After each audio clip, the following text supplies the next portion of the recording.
அரங்கரும் அடியேனும் ஓமகத்திஷாய நம. அரங்கமுருகா நினது திருவடி சரணம். திருக்குறள் அவை அஞ்சாமை. ஆற்றின் அளவறிந்து கற்க அவை அஞ்சா மாற்றங் கொடுத்தார் பொருட்டு. அறிஞர்கள் இருக்கும் சபையிலே அஞ்சாது வாதம் செய்யும் பொருட்டு கற்க வேண்டிய நூல்களை கற்று தெரிந்து கொள்ளுதல் வேண்டும். நூலின் தன்மையை அறிந்து கற்பதும் பிறரது மனதை புரிந்து பேசுவதும் அறிவின் முதிர்ச்சி என்ற ஆறுமுக பெருமானே. சிந்தித்து செயல்படும் சக்தி கொண்டவர்களாக வாழ வேண்டும். அறிவில் தெளிந்தவனாக தெளிவானவனாக மாற வேண்டும். எதற்கு எனில் ஞானம் பெற தகுதியுடையவர்களாக இருப்பதற்கு.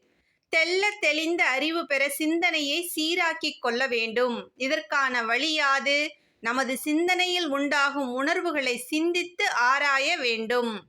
எதை பற்றி நமது அறிவு அதிகம் சிந்திக்கின்றது என்பதை அறிந்து அவை தேவையா அவசியமா என யோசித்து, தேவையற்றது எனில் அதை எவ்வாறு நமது நினைவிலிருந்து நீக்குவது என சிந்தித்து செயல்பட வேண்டும்.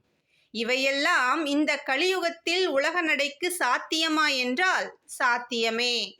நமது சிந்தனையை ஞானியர்களின் திருவடிகளில் சமர்ப்பித்திட வேண்டும். குருநாதா, எமது சிந்தை சொல் செயல் அனைத்தும் நீயாக இருந்து எங்களை வழிநடத்த வேண்டும் என்று நித்தமும் சிந்தித்து வேண்டி குருவின் திருவடியில் குருவின் உணர்வோடு நினைவோடு நாம் தொடர்பு கொள்ள பழக வேண்டும்.